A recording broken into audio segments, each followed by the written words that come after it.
अगर आप गांव में नहीं रह सकते तो ये नौकरी आपके लिए नहीं है। मैं कह रहा हूँ आज ही छोड़ दीजिए। गांव में रहना है, गांव में ही पढ़ाना है। नहीं कर पाए तो ये नौकरी छोड़ दीजिए। बिहार के शिक्षा विभाग की जिम्मेदारी जब से के पाठक ने संभाली है, तब से पाठक जी की क्लास ने पूरा माहौल ही बदल दिया। पुराने टीचर तो ठीक, लेकिन अब नव नियुक्त टीचर भी के पाठक के निशाने पर हैं। तभी तो कड़े लहजे में साफ साफ कह दिया कि गांव में रहिए और पढ़ाइए, नहीं पढ़ा सके तो नौकरी छोड़ दीजिए। गांव में रहना है, गांव में पढ़ाना है। ठीक है सर। अगर आप गांव में नहीं रह सकते तो ये नौकरी आपके लिए नहीं है। मैं कह रहा हूँ आज ही छोड़ दीजिए। के पाठक ने क्लास ही ऐसी लगाई कि अब शिक्षकों ने भी कमर कस ली है और एक सुर में बोल पड़े, बिल्कुल सर बिल्कुल।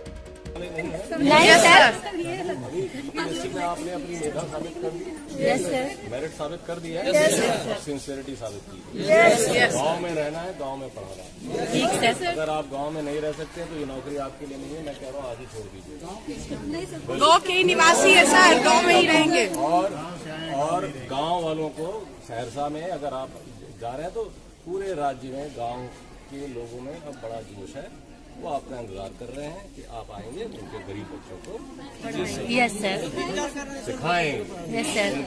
उनको वो पढ़ाएंगे जो पढ़ाई शहर के अंग्रेजी स्कूलों में नहीं होती, उससे ज्यादा अच्छी पढ़ाई होती है। यस सर, बिल्कुल सर। और 5 साल में ये हो जाना चाहिए कि जो अच्छे बच्चे हैं वो ये कहेंगे कि अगर हमें अच्छी पढ़ाई करनी है तो हमें सरकारी। दरअसल हुआ यूं कि गुरुवार की रात करीब 10 बजे के पाठक शाहपुर डाइट ट्रेनिंग कॉलेज और विशनपुर ट्रेनिंग कॉलेज पहुंचे थे, जहां शिक्षकों की ट्रेनिंग प्रक्रिया चल रही थी। इसी दौरान के पाठक ने नवनियुक्त शिक्षकों की क्लास लगा दी और कह दिया कि गांव में रहना है और बच्चों को पढ़ाना है। मंजूर है तो ठीक, वरना नौकरी छोड़ दो। अब के पाठक के एक्शन से इतना तो तय है कि ऐसे पढ़ेगा बिहार तभी बढ़ेगा बिहार।